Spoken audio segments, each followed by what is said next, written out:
Bonjour, everybody. This is Tiggy Maximus with Tiggy Maximus Talks, episode 103 on YouTube, Spotify for podcasters, Anchor. Thank you guys for listening to all these episodes, hearing me talk about comedy, sports, and food. Um, Thank you guys for liking, subscribing, following all the episodes and the podcast on both Spotify and YouTube. Thank you guys. Thank you guys for also making any small donations, which can be made if you click on the link on the Spotify episode. So, quite a fun week, guys. And today we also have some UFC fights and some Padres action. So let's get into it. So today we have a UFC fight night card in Jacksonville, Florida, and your main event is a featherweight fight between Josh Emmett and Ilya Topuria. That's going to be an explosive fight. I believe the main event is probably going to be around like 2:30 or so that should be fun to watch. I like this one because it's going to be pretty explosive. There'll be a lot of striking. Um, who knows? You might actually see some grappling and stuff, and maybe submission attempts. And I like both fighters. They're both exciting, and honestly, I'm gonna pick Topuria to win this one, and he's gonna be moving up in the featherweight rankings. So yeah, a little bit closer to Alexander Volkanovski. Honestly, I can't wait for the Yair Rodriguez Alexander Volkanovski fight. That's gonna be, I believe, on July 8th. That should be fun. Let's see. So between the two, I like Josh Emmett. Guy's pretty intense. Love his striking. But he fell short against Yair Rodriguez. I like Topuria. Guy is pretty sound fighter. But honestly, I like Topuria to win this one. So my pick is Topuria. Next we have Amanda Ribas going up against Macy Barber. Honestly, I like Ribas in this one. I still think Macy Barber is good, and she's making her way back, and she's impressing a lot of doubters. But I have a feeling that Amanda Ribas is going to take this one in the flyweight division. Next, we have a heavyweight fight between Tafa and Lane. This one, somebody's getting knocked out. Like, honestly, I can go either way with this, but I think I'm gonna go with Lane in this one. That should be an interesting fight to see, and the main card does start at 12 o'clock. Next, we have a featherweight fight between Onama and Santos. This one should be an explosive fight. Interesting to see how this one is going to go. If it's going to go 15 or it's going to end early, but they both have potentials to really end this early. And of course, there might be a little bit of grappling. Now that I kind of look at a little bit of both their stats and some of their highlights and stuff, so but I'll pick Santos to win this one. And the first fight of the main card, and I'm only gonna do the main card here. We have a middleweight fight between Silva and Allen.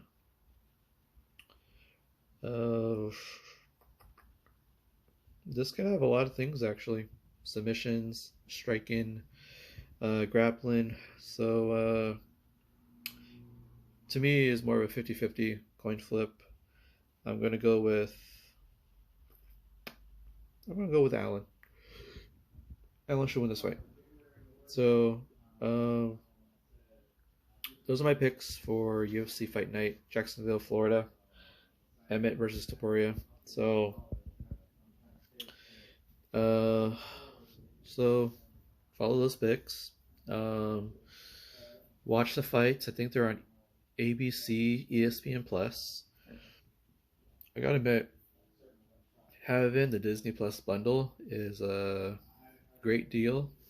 Great movies, great shows, original content, and you also get to see a lot of good sports on ESPN Plus. Um, so yeah, have fun with that. Remember to have some good food and good company to watch the fights, and also watch some good shows. I also want to bring up, um, I'll just mention it. The Sango Padres, they are, I guess, in a way, they can be on and off a lot this season. Uh, they they went to San Francisco to face the Giants, and honestly, that four-game series, I think the Padres were the better team.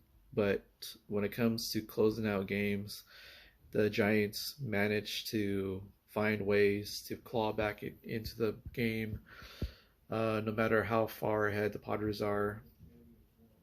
But the Giants find a way to get to the bullpen, and the Padres end up losing. So, um, good thing for the Padres. They actually ended up, you know, they ended up beating the Giants 10-0 to end the four-game series and prevent themselves from getting swept. It would have been very demoralizing to lose a four-game series, but Padres' main thing is they got a victory, and they started off their homestand against the Washington Nationals with a apparently a 13-3 blowout. So Padres, they need to get their confidence back, and they need to get the offense going, no matter what kind of pitching they got going. Because I mean, honestly, the starting pitching was been pretty good. I like where Blake Snell is right now. I like where Joe Musgrove is right now. I'm a little bit concerned about Yu Darvish, but he was good to start the season. But he might regain his form sooner or later. Um, but honestly, you just need to get that run support. Run support always goes well with great pitching. So um, they have two more games with the Nationals. Hopefully, they'll probably sweep them. Hopefully, at least take two out of three. But main thing is to get the sweep and then get themselves back up over 500, because they can't be under 500 for like most of the season, because they need to start stepping up, because it's getting close to the halfway point of the MLB 2023 season, and you got to start establishing your dominance and make that push for the playoffs. Granted that the NL West is getting pretty stacked, is like a four-horse race for the division title, because the Diamondbacks of Arizona, they are playing really good. The Giants of San Francisco, they just were on a 10-game win streak before the Padres beat them. Um, and I think last night the Giants did beat the Diamondbacks. So, yeah. And the LA Dodgers, they're trying to figure out how to get through. Got some great pitching from their farm system, so they brought them up, because the pitchers on the Dodgers starting rotation, most of them are hurt. Urias is hurt. May is hurt. I don't think Bueller is there. He might be out for the season, I think. Kershaw is there, actually, so at least he's trying to anchor the team. But you got guys like Bobby Miller and Sheehan, I think. So I guess they have a great farm system for pitchers, because they're trying to, you know, keep their heads above water. And they managed to beat the Angels twice, I think. So now the Dodgers are playing the Astros, and they squeaked out a victory. Of course, for those who remember, like the 2017 World Series and that whole incident with sign stealing and trash cans. So I don't think Dodger fans ever forget that. So other than that, just wishing the Padres keep this momentum going, no matter who they're playing. Um, so hopefully, Padres will do well. And apparently, because someone stole the base yesterday, the Padres got everybody free tacos the next day. So I might get some a free taco after this podcast. So, um, so I did go to speaking of food, I did go to Rio Berto's again. This time I wanted to try out their surf and turf burrito, and it was actually pretty good. The shrimp was pretty good. I like their use of the meat for the carne asada. So their salsas can be a little spicy, even if it's mild, but it's a little spicy. And the hot carrots are a nice touch. So I've seen some better ones, but the ones here at Ricoberto is actually pretty good. But other places like Los Panchos and um, El Pueblo, Del Mar, and let's see, they have some good ones over at uh, I want to say Jalapenos, Carmen Mountain. Um, oh, they had a lot of good ones too over at Yacina's in Carmen Mountain as well. Um, I think there was one. I'm trying to remember where I kind of went to town on the hot carrots because you can take as many as you want, and um, I'm trying to remember where it was. Maybe it was what's that place called? Um, uh, it had the Pac-Man burrito and the Bolt burrito in Mira Mesa. Um, oh well, the name kind of eludes me, but uh, I'll think of it. Uh, darn. That's what happens when you have so much information in your head. Something has to spill out. Anywho, um, so yeah, really good food. I like the surf and turf burrito overall. I would say it's like about 8.7 out of 10. Um, if I haven't mentioned it before, I did go to a comedy show. It was my first time at the open mic at the American Comedy Company, and you had some of the who's who there. You had Fedwan Somo, did a good set. I think there was Josiah Moreno. I think he was there too. He had awesome stuff. I think there was uh, who else? Teron Heffley. He was pretty funny. I think he might have been the best one of all the open mics. Um, and then you got um, Frankie Gonzalez. He was up there. He was kind of funny. You also have Carlos Figueroa. Pretty funny as well. Um, and of course, you do have some bad ones that didn't get any reactions. Um, let's see. So overall, this open mic was about as good as maybe the mic drop when they have their open mic.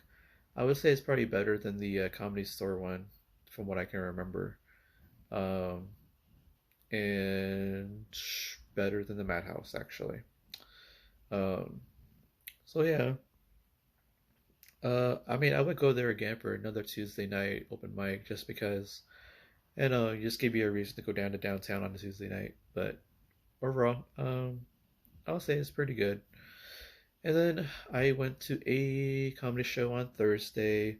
It was at the PB Backyard Kitchen and Tap. The show was Going Dutch. It's a dating comedy show where the comics will pull out cards with questions on it and they will answer the cards and give their advice and give their experiences. So apparently a lot of questions had to deal with soaking apparently, and then stuff about how to get a boyfriend or a girlfriend. Also, uh, how do you tell your boyfriend girlfriend you want an open relationship? Another one I think it was uh, how do you not get your girlfriend to join you for golf? I guess maybe there's a tag along. So a lot of questions like that, and the lineup for this one. So you have your host Keenan Holloway, great guy, and then the place itself was it's I guess it's run by Josh Nelson. So it's good to see them always together, and I guess I guess maybe the co-host might have been Short Jake. So so this was awesome show because I think they changed the format a little. They actually let each of the comics kind of do their stand up, and then they'll have one of the hosts come up and they will start answering questions about what's on the cards and stuff. And I think that's great because you don't always have to have two people up at every single time. You can always have them actually go up there and do their stand up because, um, if you tell them how much time you need to do your stand up, you get to hear their material, which I'm pretty sure most comics would love to do that, and also you get to add a little bonus about talking about dating experiences, love, marriage, and stuff. Um, so Kane Holloway, Josh Nelson ran a great show. The lineup was the headliner, I believe, was hmm, Uh, I guess the headliner was Monty Franklin. First time seeing the guy. He had an Australian accent. Um, I think it was my first time seeing this guy. But I'm trying to remember. There was another Australian before. So if this wasn't the first time I saw Monty Franklin, I think I saw him at the La Jolla Comedy Store open mic. Actually, now that I think about it, because I remember there was an Australian that night. So I think this is so first time open mic, and then the second time I guess it was at the Going Dutch show. So afterwards, I don't think I remember talking to Monty after the show. I think he may have. No, I think I might have talked to him. I have to look at the pictures actually, because I think I might have taken a picture with him. Because oh yeah, he did actually. He took the selfie because he had the long arm because he was a tall guy. So yeah, okay, that makes sense. Uh, but yeah, I got to talk to everybody after the show. But tonight's that lineup, it was um, let's see, Monty Franklin, and then you got um, there was Jarwin Nelson, but I happened to be 20 minutes late to the show, trying to find parking. So I think he had already left already. I guess he had to go to another show. But I did get to see him on the Friday night show at the Abnormal Nights comedy show. More on that later. There was also Natasha Collier. She was great. Of course, Short Jake was there. Uh, I also got to see two new people actually. My first time seeing Katie Thurston. For those who might remember Katie Thurston, she was on The Bachelorette. She was on The Bachelor. She got rejected, and she went on The Bachelorette and shared her experiences being The Bachelorette. So she's pretty cool, um, and also beautiful in person too. Uh, so I got to talk to her for a little bit. Talk to her about various stuff, the reality show of the Bachelorette, and her stuff about comedy and stuff. So she's really nice. Can't wait to see her again for her next comedy shows out in wherever between LA, San Diego, I guess. And then first time seeing Jeff Dye. Um, Guy, he's a touring comedian, so it was really good seeing all of them. Uh, Short Jake, I think his comedy, his set with the music, Um, it's always great to see him. Great stuff.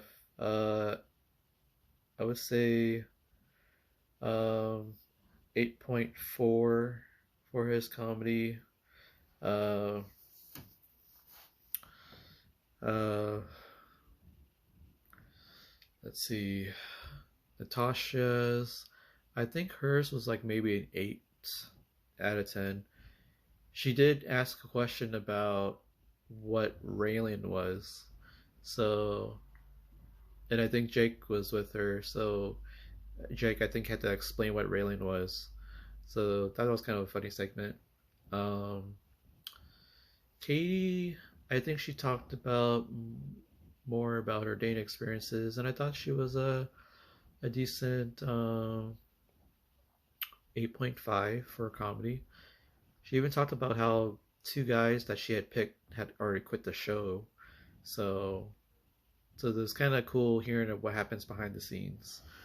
And then you got Jeff Dye, and I thought he was all right. I guess he was about an 8.3 out of 10 for his comedy.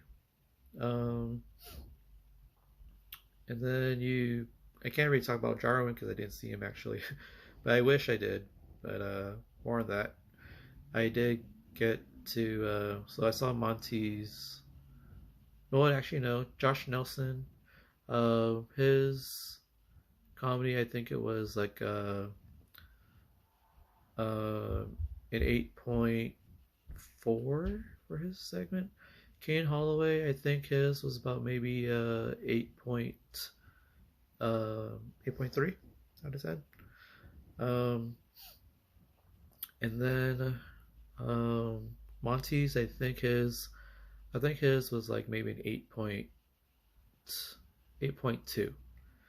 Um, I did notice that he kind of threw away some of the cards because he didn't want to answer them because it was like questions that were either kind of rubbish or repeated or it's already been answered.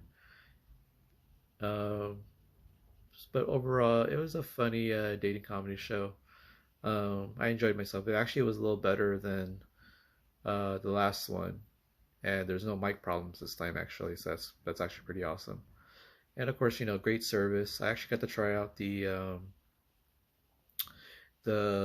chicken wings. I did barbecue this time with celery and a side salad. So the wings are pretty good. I would say it's like 9 out of 10 actually. So I recommend the wings. Um, and of course, after the show, I got to talk to some of the comics and got some pictures. So great experience. And then on to the next show. I did go to the Abnormal Comedy show last night in Normal Heights. Um, it was kind of like a last minute thing because I knew the show had sold out, but then they said they were gonna do a limited um, tickets for the day of, and I just swooped one up, decided to go after I did all my errands, and then it was a really good show, and the sold out crowd justified that awesome show. Um, the host, I mean, the producer is Alex Petit, and the host was McKay Bushnell, and they always put on a great lineup, and um, it's kind of cool because you have a good time really, um, and there was a lot of laughter, either all the crowd, most of the crowd. I don't feel like at times, except maybe for one, maybe that there was like half the crowd, you know, like not laughing. It felt like at least 75% of the crowd was laughing almost for every single comic. So that's actually a great thing because when you listen to the crowd laughter and how much people really get invested and they know what the joke was about, that's always a great show.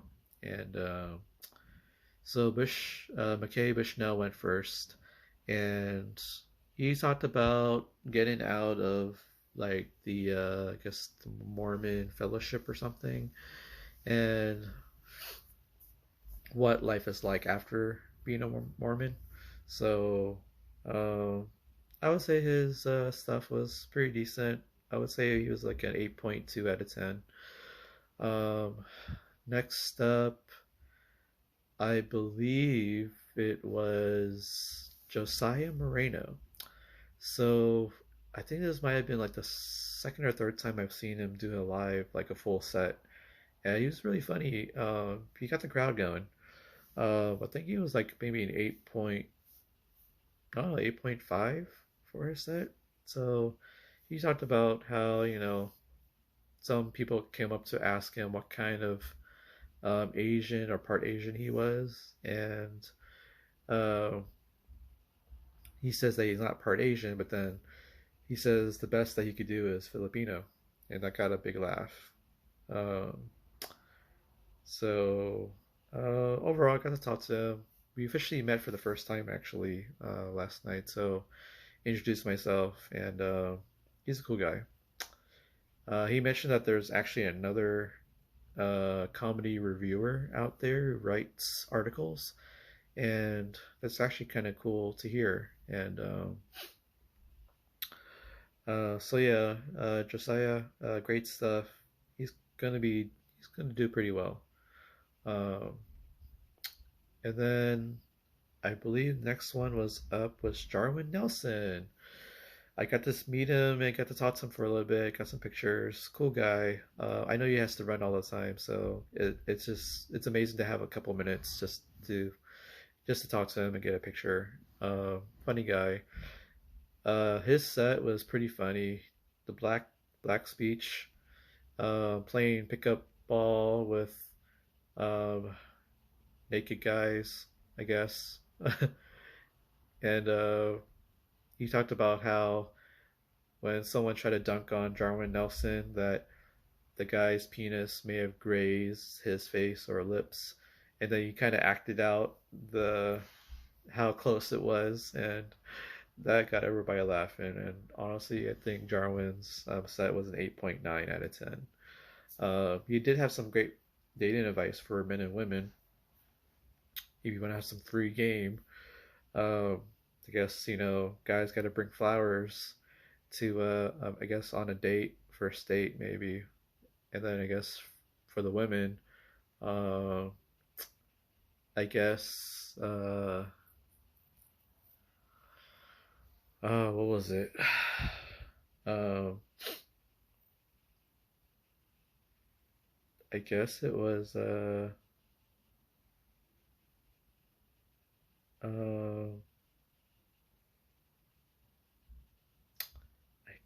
I don't remember actually, but um, oh well.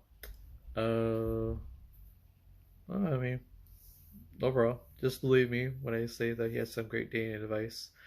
Um, that's what happens when you have too much information in your head. Something has to spill out. So overall, yeah, I like Jarwin's set. One of the funniest in San Diego.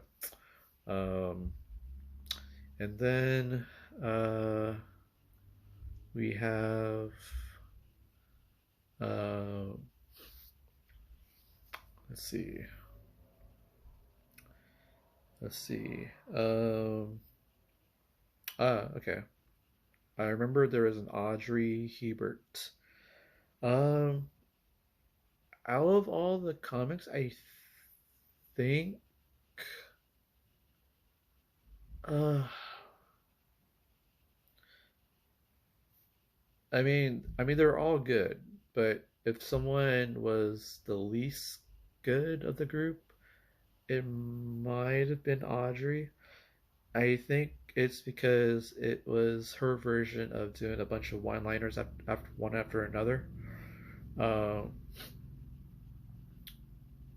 uh, she did kind of mention about how she would approach somebody um, who goes by himself to a comedy show. I guess in a way that might have been like, I don't know, because it does kind of describe me because I go to a lot of the shows by myself because I just pick up and go. Like I don't wait for people to make time for me and then go with me, because sometimes they have a lot of stuff going on, and sometimes you just don't get an answer back, and you know what? You just got to go. So so yeah, so yeah. I thought her set was about 8.25 maybe. I think she got the least amount of laughter, honestly. Um,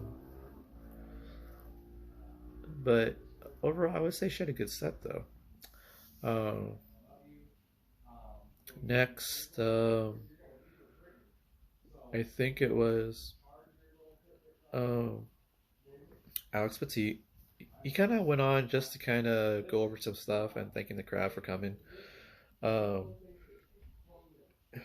he did talk about the Titanic disaster that happened with the five billionaires, millionaires that went on to see the Titanic wreck up close and personal, but they found that the that all the passengers had already had died during the expedition. So uh, Alex, I thought was probably I would say an 8.3, um, about as funny as McKay, uh, and I guess that's about as funny as Audrey. Uh, uh, but I liked how Alex had talked about how he first got to know Kyle Wang, who is going to be on the show later, and um, how he first met him. He said that the dad of Kyle had approached Alex one day and asked Alex to help get Kyle into comedy. And the way he phrased it was, how he tells people, like, oh, I'm going to meet a kid um, at his house and hang out with the kid and help him with comedy. And the first part of that was everybody just started laughing because of how it looks like you have a big guy like Alex just hanging out with a 12-year-old. And then everybody had their first thoughts about it, and like that made everybody laugh because, how that is perceived out there in the real world. So that got a lot of laughter actually. Um, uh, and then next, he brought up Kyle Wang. So, oh man, this kid is really funny, and he's gonna do pretty well. He talked about Obamacare being older than him. Talked about old people. He got a guy in the front row to say a bad word because Kyle had phrased it like he knows all the bad words, and then you know he said, "Oh, I don't know that one yet." But congratulations, you um, helped a 12-year-old learn a curse word. So overall, I would say 8.7 for Kyle. I think he's going to do pretty well, and I can't wait to see how he's going to be as the years go by. So, and then I guess your headliner, first time seeing the guy, his name is Karl Hess. So, guy was pretty funny. He got everybody laughing throughout the whole. And honestly, uh, yeah, Karl Hess, 9 out of 10. And honestly, can't wait to see the guy again perform. So overall, great show. I would say this is a lot better than the last show I went. Um, so I can't wait to go to these shows again. And just want to make sure you guys know the Abnormal Comedy Show is free. And if you feel like it, you can always give a tip to all the comedians, and you get discounts on food on the nearby stores. One for pizza, and discount on, I guess, some desserts. So come out and see Alex and McKay out there. So And guess what? I got to run into Ace Diaz. He was with his significant other. It was good to talk to him for a little bit. Yeah, I can't wait to see him again at his shows. And of course, guess who was running security? Sarah Hirschberger. Always a great person. Always sweet. And you know, I think that she's a better security guard than uh, Matt from the Comedy Store in La Jolla, and the better security than the Belly Up Tavern security guards. There, I said it. All right, guys. That's it for me, guys. Have a fun time this weekend. Remember to follow us picks for the UFC. Watch some good Padres baseball, and I will, talk to you guys more about food, comedy, and more sports. So, oh, by the way, Victor Wembanyama went number one in the 2023 NBA draft, and so now it begins prepping for the 2023-2024 NBA season. Can't wait to see how the Lakers are going to go, and can't wait to see Victor Wembanyama on TV. He's going to be instant ratings. 7'5", plays like Steph Curry, LeBron James, Giannis, KD, all in one body. So that should be a fun player to watch. Alright, guys, this is Tiggy Maximus signing off, and talk to you guys later. Booyaka! Booyaka!